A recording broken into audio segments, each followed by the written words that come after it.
दोस्तों, दलित समाज से आने वाले जयसलाल चौकीदार को केरोसिन डालकर उन्हें जिंदा जला दिया। आज उनकी मौत हो गई।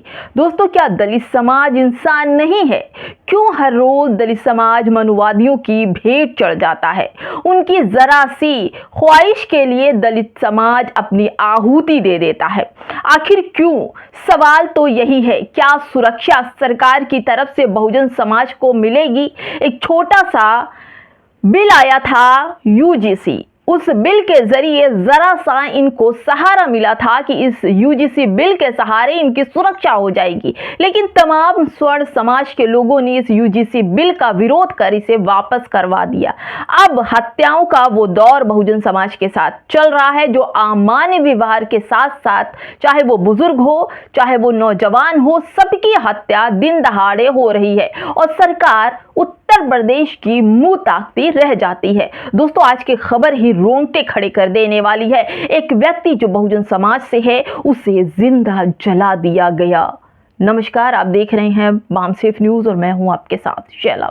बेहद अफसोस से ये कहना पड़ता है कि बहुजन समाज के साथ जिस तरह का अमानवीय व्यवहार चल रहा है दोस्तों, वो बेहद अफसोसजनक है, दिल को झकझोर देने वाला है। दोस्तों सोचिए, एक व्यक्ति जो हैंडपंप की शिकायत को लेकर प्रधान के पास जाता है, उत्तर प्रदेश के प्रधान के पास जाता है, जो ज्ञानपुर पीपर गांव का है।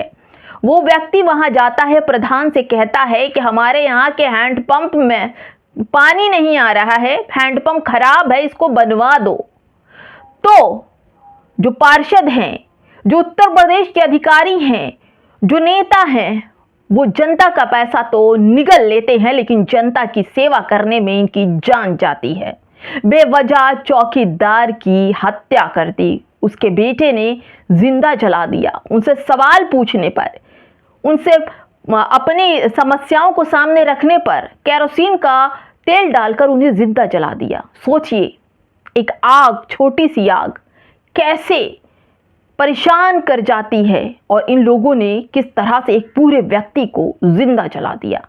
दोस्तों, उस पूरी प्रक्रिया में चंद्रशेखर आजाद रावण ने ट्वीट भी किया है। दोस्तों, आपको बताऊं कि उत्तर प्रदेश में दलित चौकीदार को जिंदा जलाकर ये जो कायराना हरकत की गई है दोस्तों, बेहद अफसोसजनक है। कभी आपने देखा दलित समाज के साथ घोड़ी पर चढ़ने नहीं देंगे, उन्हें अच्छे कपड़े पहनने का अधिकार नहीं, उन्हें अच्छा खाना खाने का अधिकार नहीं है, वो मंदिर नहीं जा सकते, वो प्रसाद नहीं ले सकते, वो दुनिया भर के अछूत मटके से पानी नहीं पी सकते। बच्चे स्कूल का अगर मटका छू ले तो उन्हें मार मार कर, पीट पीट कर मार दिया जाता है, उनके पैंट में बिच्छू तक डाल दिया जाता है। दोस्तों, शौचालय छोटी बच्चियों से साफ करवाया जाता है। क्यों? क्योंकि वो दलित समाज से आते हैं। दोस्तों, यही सब कुछ मानसिकता जो इनके दिमाग में रहती है, वही इनको जहर का कारण बनती है और यही सब कुछ चौकीदार जयसलाल के साथ हुआ।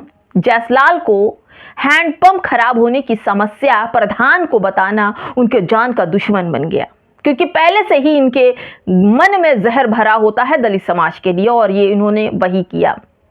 प्रधान और उसके बेटे ने उन पर केरोसिन डालकर आग लगा दी। दोस्तों, उत्तर प्रदेश में आखिर हो क्या रहा है? उत्तर प्रदेश में योगी आदित्यनाथ की सरकार है, जहां पर जीरो टैलेंट नीति कहा जाता है।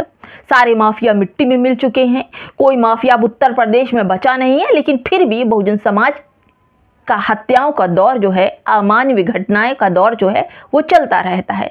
कभी घर के पास से बेटी का अपहरण हो जाता है, माँ बचाने आती है तो उसे फरसे से काट दिया जाता है। कहीं होली की बधाई देने पर सूरज गौतम को चाकू से गोद दिया जाता है, वो लड़का मर जाता है, उसकी मां कहती है कि बेटा मेरा मरा है तो पुलिस सुरक्षा हमें मिलनी चाहिए, कि ब्राह्मणों को मिलनी चाहिए, तिवारियों के घर पर पुलिस का पहरा है। दोस्तों, वहीं अब बात मैं करूं चौकीदार जयसलाल की। दोस्तों, इनको भी शिकायत करना महंगा पड़ गया। क्या दोस्तों, दलित समाज हिंदू नहीं है? क्या दलित समाज का दिन रात जो लोग हिंदू राष्ट्र बनाएंगे, हिंदू राष्ट्र बनाएंगे, इसका गाना गाते हैं माइक लेकर के, बड़े बड़े संत महंत साधु मिल जाते हैं, हिंदू राष्ट्र बनाएंगे। अभी हिंदू राष्ट्र में बहुजन समाज का ये हाल है, अगर हिंदू राष्ट्र बन गया तब बहुजन समाज के लोगों का क्या हाल होगा? एक छोटा सा बिल आया था यूजीसी का। इस यूजीसी बिल को थोड़ा सा राहत इन लोगों को मिलनी थी, तो उस राहत पर भी प्रतिबंध लग गया। स्वर्ण समाज नंगा नाच करने लगा, सड़कों पर घूमने लगा कि इस बिल के जरिए अगर ऐसा बिल हो गया तो बहुजन समाज मजबूत हो जाएगा और फिर ये अत्याचार ना कर पाएंगे। लिहाजा जल्दी में सब कुछ बिल वापस हो गया। लेकिन आज भी यूजीसी बिल को लेकर ये बहुजन छात्र बैठे हैं।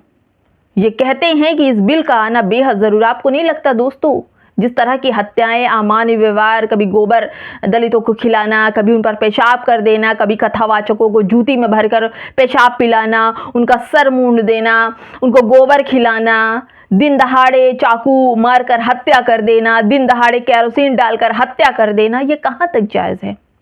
सवाल तो यही बनता है ना कि केवल बहुजन समाज ही नहीं, जो लोग ये काम कर करके अघा गए हैं वही बहुजन समाज को लेकर के इतना तंगी दिखाते हैं।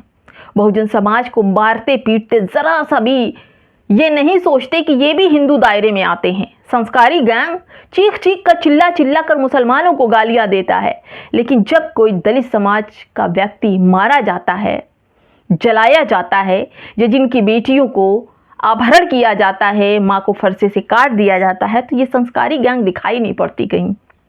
केवल जहाँ हिंदू मुसलमान होता वहीं ये संस्कारी गैंग पहुंच जाती है।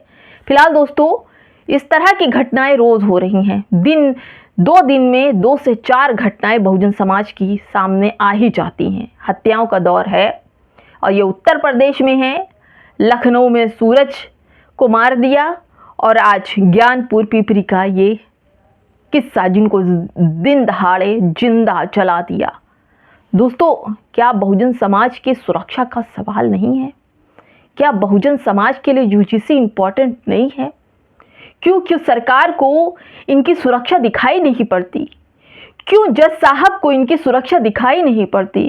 क्यों वो स्वर्ण समाज के लोग जो इस बिल के खिलाफ बैठे थे उनको इनकी सुरक्षा दिखाई नहीं पड़ती? क्या वो स्वर्ण समाज के लोग बोलेंगे चौकीदार के लिए, जो सरोज हैं, जाति से सरोज हैं, क्या उनके लिए ये बोलेंगे? नहीं निकलेगी, किसी की आवाज़ नहीं निकलेगी। हिंदू राष्ट्र तो बना लेंगे, दलित के बच्चों को साथ तो ले लेंगे, उनके खिलाफ भड़काऊ जहर तो भर देंगे, लेकिन उनको आगे बढ़ने नहीं देंगे। न स्कूल में पढ़ने देंगे, न कॉलेज में पढ़ने देंगे। अगर वो किसी तरह से पढ़ लिख गए तो उन पे जूते चलवा दिए जाएंगे। चाहे वो जज बन जाए, बैरिस्टर बन जाए, प्रधानमंत्री बन जाए, तो भी उसे तेल ही कहा जाएगा। ये हाल है जातिवादी मानसिकता का। अब आप सोचिए यूजीसी बिल कितना इंपॉर्टेंट है और ये बिल ज़रूर आना चाहिए। इस बिल के आने के बाद बहुजन समाज के साथ होने वाले अत्याचारों पर अंकुश तो ज़रूर लगेगा। नमस्कार।